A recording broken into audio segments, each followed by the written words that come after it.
मैं लवलीत बैठा आज कैसे हैं आप लोग। आई होप आप सभी अच्छे होंगे, स्वस्थ होंगे, मेरे स्टोरी लाइन को एंजॉय कर रहे होंगे। तो जो कोई भी मेरे चैनल पे न्यू आ रहे हैं, प्लीज़ मेरे चैनल को लाइक शेयर सब्सक्राइब करना मत भूलिएगा। और अगर आप लोगों को मेरे स्टोरी लाइन उसके प्लॉट्स पसंद आते हैं तो प्लीज़ मुझे कमेंट्स करके ज़रूर बताइएगा। मेरी छोटी सी प्यारी सी यूट्यूब फैमिली का हिस्सा बनना मत भूलिएगा। मोस्ट इंपॉर्टेंट थिंग्स ये है कि मैं कुछ अनाउंस करना चाहती हूँ, देन हम फिर फैन फिक्शन स्टार्ट करते हैं, ठीक है। मेरा थर्ड वाला चैनल डिलीट हो गया है, जिस वजह से उस चैनल के बहुत सारे वन शॉट्स को मैंने इसी चैनल पे डाला है। जैसे कि आप देख ही रहे हो, मैं एक दिन में 2 से 3 वीडियो को रिलीज़ कर रही हूँ। और मैंने कमेंट सेक्शन बंद किया है क्योंकि मुझे पता है आप लोग पूछोगे, आप बोलोगे, दीदी मैंने ये दोबारा सुना हुआ है, पहले ही आप अपलोड कर चुके हो। तो मैं काइंडली रिक्वेस्ट करना चाहूँगी, जिन लोगों ने सुना है वो ना सुने, जिन लोगों ने नहीं सुना है ये स्टोरी उनके लिए छोड़ दो। और अगर मज़ा आ रहा है तो फिर से सुन लो भाई। दूसरी थिंग, मैंने अपनी इसी चैनल पे 30 रुपये का मेंबरशिप ऐड ऑन किया है, तो जो लोग इंटरेस्टेड है बस वही खरीदे, ज़बरदस्ती नहीं है कि खरीदो ही, ठीक है ना। क्योंकि बहुत सारे लोग लगा रहे हैं। आप लोगों को जिनकी भी स्टोरी पसंद आती है आप लोग वहाँ जाकर सुन सकते हैं, क्योंकि एक कांड तो आप लोग देख ही चुके हो कम्युनिटी में मैंने जो पोस्ट किया हुआ है। तो बस मैं हम्बल रिक्वेस्ट ही कर सकती हूँ कि जो लोग इच्छुक हैं, जिनके पास पॉसिबिलिटी है, ओनली फॉर वही ले, ना तो ना ले। ऐसे भी चारों पे तो स्टोरी आ ही रही है, वन शॉट आ ही रहा है। और हाँ, तीसरी मोस्ट इम्पोर्टेंट थिंग, जिन लोगों को भी हॉट पट सुनना है वो लोग मेरे टेलीग्राम चैनल को फ्री में बिल्कुल फ्री में ज्वाइन कर सकते हैं। जैसे मुझे टाइम मिलता है मैं वहाँ पे हॉट पट को अपलोड कर देती हूँ। चौथी और लास्ट मोस्ट इम्पोर्टेंट थिंग्स ये है कि थर्ड चैनल उड़ जाने की वजह से मुझे एक और चैनल ओपन करना पड़ा, बट वहाँ पे मैं भांगसेंस स्टोरी शेयर नहीं करती हूँ। वहाँ पे तेको आई मीन कि BTS सेवंस आर्मी की स्टोरी शेयर कर रही हूँ मैं। तो जो लोग BTS फैन हैं, फैंडम बेस है, जिन लोगों को भी BTS स्टोरी सुननी है, वो मेरे 5th channel Indian purple we cook channel नाम है, ठीक है। आप वहाँ पे जाओ, उसे विजिट करो एंड देन स्टोरी सुनो। ओनली फॉर BTS आर्मी वालों के लिए वो स्टोरी और प्लॉट्स और चैनल हैं, अदर्स ना जाए। और ये भी ना कहें कि दीदी मुझे वो स्टोरी पसंद नहीं आई, क्योंकि जिन लोगों को भी तेकुक या जी कुक स्टोरी पसंद आती है ओनली फॉर वही विजिट करे, ठीक है ना। तो चलिए हम आगे बढ़ते हैं, जहाँ पे हम लोगों ने लास्ट पार्ट में देखा था कि विंग के अंदर का शैतान बाहर आ गया था और अब वो हावी हो रहा था। उसने अचानक से रास्ते में एक कार को उड़ा दिया, जिस कार के ऊपर ईगल का सेप बना हुआ था। उसने वांगजी को घायल कर दिया और उसके गले पे कट लगा दिया था। सीजन को ऑलरेडी पता चल चुका था कि ये शख्स कोई और नहीं बल्कि विंग है, और वो बोलते भी है, तो तुम वापस आ गए हो, अब पता नहीं क्या ही करेगा मेरा भाई तुम्हारे साथ में। और इतना बोलकर वो वापस से चाइना आने के लिए रवानगी ले चुका था। वहीं दूसरी तरफ लेले और क्रिस दोनों फूटे पिटे हालत में वांगजी की सिक्योरिटी कर रहे थे। उन दोनों को आश्चर्य हो रहा था कि ये 1.5 फुट का विंग इन दोनों को ऊपर भारी कैसे पड़ गया भाई। मतलब इतना पतला दुबला कुपोषित बच्चा उन दोनों को कुट पिट के बराबर कर चुका था। अंकल किरण तो बस फफ कर रहे थे, क्योंकि उसे समझ नहीं आ रहा था कि अब ये क्या चोतला हो गया। उन लोगों ने कैसे उनके नेफ्यू को मारा, गले पे कट मारा, इन दोनों को कूट डाला। आखिर ऐसी कौन सी महान हस्ती है जो ये सब करने के बावजूद भी बची हुई है। उन्हें यकीन ही नहीं हो रहा था उन सभी चीज़ों के ऊपर कि अगर इन लोगों के नेफ्यू को कोई हाथ लगा वो जिंदा बच भी जाए। अंकल बस गुस्से के मारे दांत पीस रहे होते हैं और बहुत बार ट्राई करते हैं उन दोनों से सच्चाई निकलवाने की। एज यूजुअली उन लोगों के पास कोई ऑप्शन बच ही नहीं रहा था। वो लोग पहले वांगजी के साथ डिस्कशन करने वाले थे एंड देन फिर बताने वाले थे, लेकिन ऐसा कुछ भी होता आसार नहीं दिख रहा था। अब वही दूसरी तरफ वी घर आ चुका था, पेट पे पसर के सो चुका था। अगले दिन सुबह वो 9 बजे उठता है, जो कि उसे ऑफिस जाना चाहिए था, फिर भी वो बहुत लेट उठता है। उठकर अपने बालों को रफल करता हुआ सीधे नीचे आता है और कहता है, क्या मेरे लिए कोई ब्रेकफास्ट लगाएगा भी। उसकी ये बात सुनकर उसकी मॉम के हाथ से वो बॉल जो था वो गिर जाता है और वहां आता हुए कहती है, विंग। उसकी अपनी मॉम की वॉइस सुनकर ये विंग एक डबल स्नेक के साथ में कहता है, ओ माय डियर प्रीसियस। या फिर ये मैं बोलूं कि मेरे घर की नौकरानी, क्या मेरे लिए आप खाना लेके आएंगी। हाँ, वैसे आपने मेरे भाई को उद्दू बहुत अच्छे से बनाया है, पर मुझे सब पता है। आप ऐसा नहीं कर सकती ना, आप ऐसा नहीं कर सकती। हाँ, आपको पता नहीं है मैं जब बाहर आऊँगा तो मैं आपका क्या करूँगा?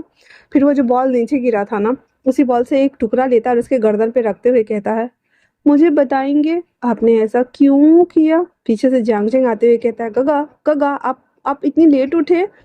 उसकी बात सुन कर के हमारा जो विंग था वो गुस्से में उसे एक थप्पड़ उल्टे हाथ से मारते हुए कहता है, मैं तुम्हारा भाई नहीं हूँ, तो दफ़ा हो जाओ छोटे लड़के, तुम्हारी वजह से आज ये दुर्दशा हो रही है। हाँ, अगर वो बचाने नहीं जाता तो मैं बाहर नहीं आता। वैसे अच्छा हुआ कि वो गया और मैं बाहर आ गया। तुम्हारे खानदान वालों को एहसानमंद होना चाहिए कि मैं वापस आ गया। वैसे कहाँ है वो बुढ़ा? मुझे बताओ तो, वो बुढ़ा किधर है? बताओ मुझे, हाँ बताओ मुझे। और वो उसके बाद जांग फमिया को ढूंढने लगते हैं। यानी आते हुए कहती है, का ये आप क्या कर रहे हैं? हाँ, रिंग उस तरफ मुड़ते हुए कहता है, ओए छोटी लड़की, चुपचाप वहीं बैठ जा वरना छुट्टियां तुम्हारे पंखे से लटका दूंगा और वहां पे झूलती रहेगी तू। बड़ाई मुझे शासन देने वाली, चुपचाप से मेरे लिए खाना लगाया जाए। इतना बोलकर वो आके बैठ जाता है, एक हाथ कुर्सी पे रखे हुए था और एक हाथ से फफ करते हुए इन सबको घूर कर देख रहा था। बाकी सारे मेंबर तो बहुत ज़्यादा डर गए थे और बेचारा हमारे जियांग सिंह एक थप्पड़ खा चुका था वो ऑलरेडी। और वो रोते हुए कहता है, मैं अपने फियांसे को बताऊंगा, तुमने मुझे बुली किया, तुमने मुझे मारा। और इतना बोल करके वो मैसेज कर देता है लैंसिचन को। लैंसिचन को जब ये मैसेज मिलता है वो सीधे, अभी पहले हॉस्पिटल जाना प्रायोरिटी था लेकिन वो सीधे घर पे आता है। कार जैसे ही रुकती है विंग कहता है, हाँ आ गया। और उसके बाद लैंसिचन और लेले उसे ड्रॉप करने के लिए पिकअप करने के लिए गया था, तो वो पिकअप करके लेले और वो दोनों आ रहे थे। वो दोनों घर के अंदर आते हैं तो जियांग जिंग भागता हुआ जाता है और यहाँ पे हमारे लैंसिचन जो थे ना वो गेटअप चेंज कर चुके थे और लेले कार के अंदर ही रह गया था और वो कार को थोड़ा दूर पर लेके चला गया था। और आता है जियांग जिंग और हमारे लैंसिचन को गले लगते हुए कहता है, इन्होंने मुझे थप्पड़ मारा, देखिए ना। और ऐसे बोलकर अपना गाल दिखा देता है। अब यहाँ पे हमारा जो जियांगचंग है ना वो थोड़े बच्चों जैसे हरकतें करता है, हालांकि उसकी बॉडी बड़ी है पर मेंटली हालत थोड़ी बच्चों जैसी है, मतलब वो अपनी एज से 5 साल छोटा है। तो उसे दिखाते हुए कह रहा होता है तो सीचन कहते हैं, ये क्या पागलपन है? हाँ, ये आपके भाई हैं, आपको नहीं लगता? मैं आपको बुद्धाज मंत्र देता हूँ, आपको वो चैंट करना चाहिए, मानसिक शांति मिलेगी। हमारा विंग कहता है, ओ हेलो टकले, कौन हो तुम? मेरे घर में क्या करने आए हो? हाँ, और मुझे बुद्धाज मंत्र की जरूरत नहीं है, तुम ले जाओ मेरे पूरे खानदान वालों को और अपने ही किसी मठ आश्रम वृद्धाश्रम जहाँ मिले वहाँ शिफ्ट कर दो। हाँ, कम से कम मैं इस घर में शांति पूर्वक तो रहूंगा ना। बड़ा है। वो बोलता है, क्या पागलपन है ये? हाँ, और आप वैसे भी मेरे छोटे भाई के होने वाले फियांसे हैं, तो आप ऐसा कैसे बोल सकते हैं? विंग खुद की तरफ पॉइंट करते हुए बोलता है, मैं तुम्हारे भाई का फियांसे, मतलब कि तुम्हारा भाई तुम्हारे जैसा टकला होगा? अच्छा, अभी याद आया मुझे, मोंक हस्बैंड। तो मतलब उसको कोई और नहीं मिला था, वो एक टकले से शादी करेगा? मतलब मेरी इतनी मत मारी गई है, मैं तुम्हारे भाई को जान से मार दूंगा। और वो अभी गुस्से में बोल रहा था। लैंस सिचन का था हाथ की मुट्ठी टाइट हो रही थी और मन तो कर रहा था विंग को अभी 2 थप्पड़ 2 पंच घूंसा लगा के दे, पर वो अपने गुस्से को घूंट को शांत करते हुए कहता है, जैंग आओ चलो मेरे साथ, मैं तुम्हें फर्स्ट एड कर देता हूँ। इतना बोलकर उसे उसके कमरे में लेके चला जाता है। अब वापस से उस टेबल पे एक पिन ड्रॉप साइलेंस फैला हुआ था। विंग कहता है, कोई मुझे खाना सर्व करेगा भी? हाँ। वो सब जब खाना देखता है तो थाली को फिर से पटक देता है और कहता है, ये क्या है? मुझे नॉनवेज चाहिए। नॉनवेज कहाँ है? हाँ, माय डियर सॉबेंस, नॉनवेज कहाँ है? उसकी मॉम बोलती है, मैंने आज यही बनाया है, हमें नहीं पता था कि तुम वापस से आ जाओगे। विंग कैसी बात सुनकर, उसकी मॉम की सी बात सुनकर विंग कहता है, ओ तो आपने क्या सोचा था मैं कभी नहीं आऊंगा? हाँ।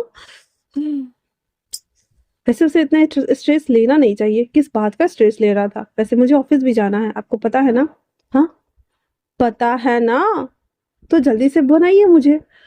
फिर उसकी मॉम उठ के जाती है, उसके लिए थोड़ा सा जो मिड पीस बचा हुआ था उससे उसके लिए ब्रेकफास्ट तैयार करती है और विंग को ला के देती है। विंग खा पी करके जब अपने कमरे में आता है, रेडी होता है, विंग के फ़ोन को लेता है, फाइल वगैरह जो था उसे समझ नहीं आता, सारा उठा करके और वो बाहर आता है, कार निकालता है, देन चला जाता है।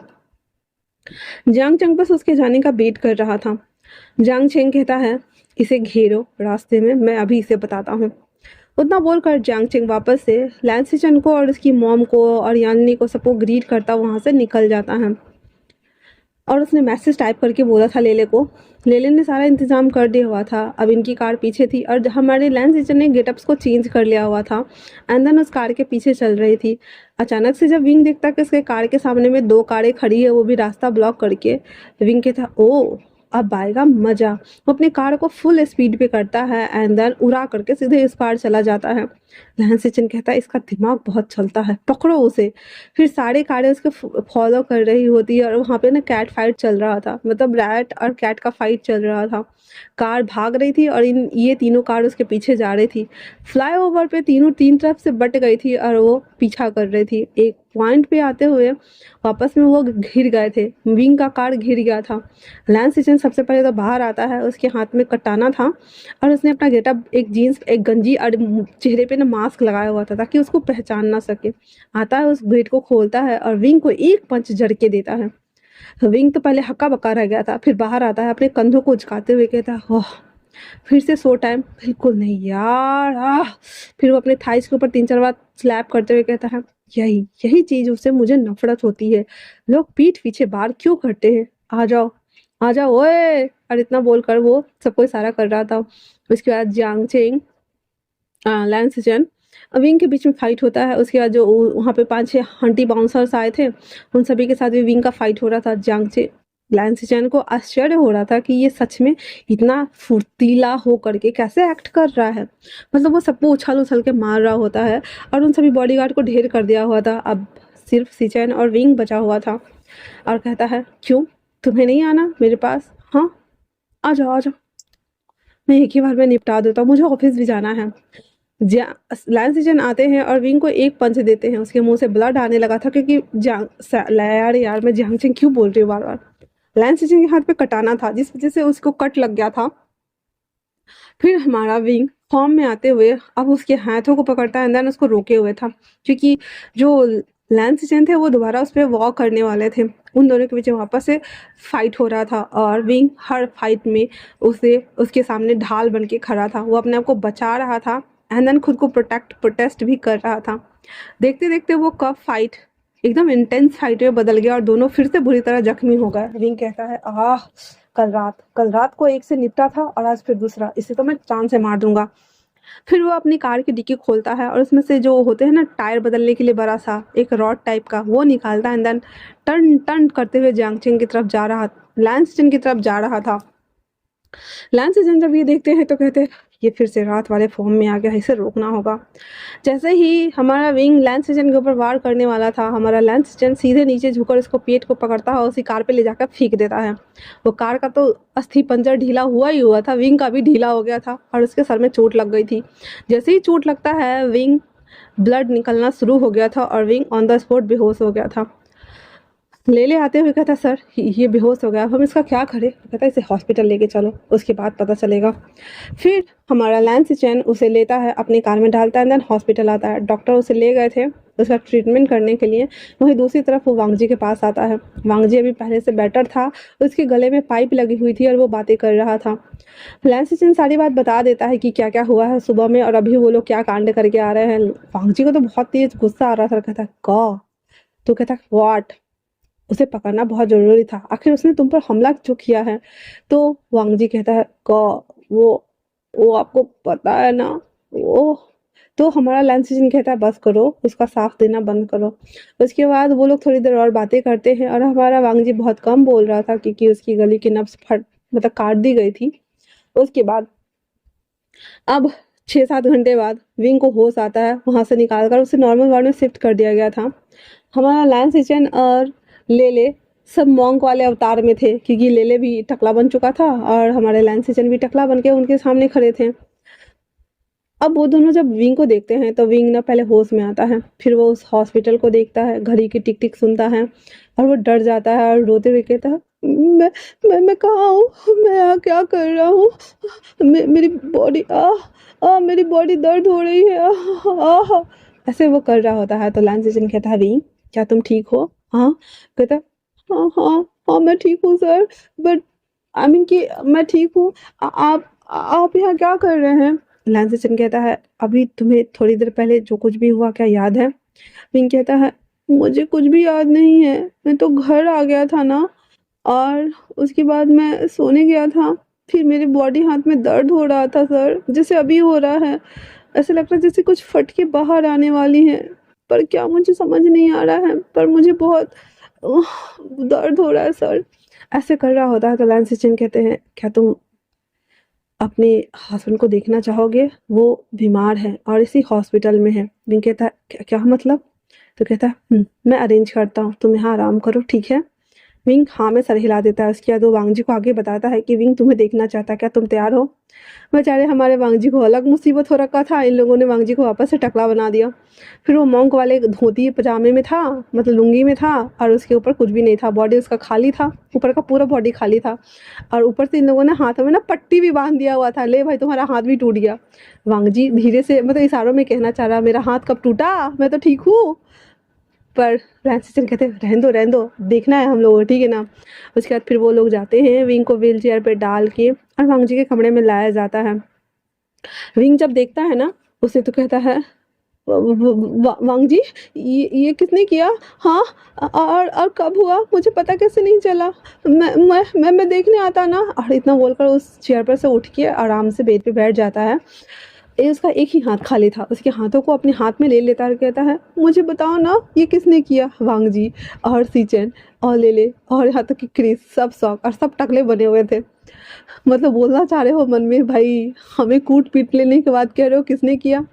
भांग जी कहता, वो मेरी ना ज, ज, ज, ज, ज, ज, तो हमारा विंग कहता है, क्या तुम्हें किसी ने भिक्षा नहीं दिया था जो तुम्हें इतनी बुरी तरीके से मारा? बेचारा हमारा लेले का हंसी निकल जाता है, और वो फू कर रहा होता है। तो लैंस चिन्ह से आंख दिखाते हैं और देन कहते हैं, बाहर निकलो तुम दोनों अभी के अभी। वो लोग बोले थे मुझे नहीं जाना, मुझे मजा आ रहा है ये सीन देख करके, और वो लोग अपने मुंह को बंद कर लेते हैं, देन ये सीन एंजॉय कर रहे होते हैं। विंग फिर से पूछता है, बोलो ना किसी ने पैसे नहीं दिए इसलिए तुम्हारी पिटाई कर दी? वांग जी शौक, भाई मुझे पैसों की क्या जरूरत है? कहता है, विंग मुझे ना बोला नहीं जा रहा है। विंग कहता है, हाँ हाँ बोलो मत, बोलो मत, मैं तुम्हारे साथ हूँ, ठीक है ना? मैं तुम्हारी कंपनी बनूंगा। तुम ठीक हो ना? हाँ, तुम ठीक हो ना? बताओ मुझे, तुम ठीक हो ना? तुम्हें पता है मैंने तुम्हें, और इतना बोलते बोलते वो चुप हो जाता है। फिर वो उन तीनों को देखता है, वो तीनों मतलब जितनी चिड़िया उड़ जाता, के और इधर उधर सब देख रहे थे, मानो मतलब हाँ भाई हमें अजीब लग रहा है, और विंग को भी अजीब लग रहा था। वो कहता है, क्या तुमने कुछ खाया? तो वांग जी नाम में सर हिला देता है, जबकि अभी थोड़ी देर पहले सीचन ने उसको ठूस ठूस के जूस पिलाया हुआ था। सीचन अपनी आंखें बड़ी करते हुए कहता, भाई तू पलटू राम है, हस्बैंड को देखा पलट गया। और वो कहता है, बोलने वाला था ले ले, फिर वो कहता है, बस हमारा यहाँ कोई काम नहीं है, हमें बाहर चलना चाहिए, चलो हम थोड़ा और भिक्षा मांग कर आते हैं। बेचारा हमारा ले उसको हंसने की वजह से पेट में दर्द हो रहा था, वो बाहर निकल के आ जाता है, खूब जोर से हंसता है। जैसे ही बिंग उधर पलटने वाला होता है तो वांग जी अपने हैंड से उसके फेस को अपनी तरफ मोड़ देता और कहता है, उधर मत देखो ना, मुझे देखो। बिंग कहता है, हाँ पर मुझे लगा शायद बाहर। फिर वांग जी उसके फेस को अपनी ओर टर्न करते हुए कहता है, मैंने कहा मुझे देखो। विंग कहता, हाँ हाँ ठीक है।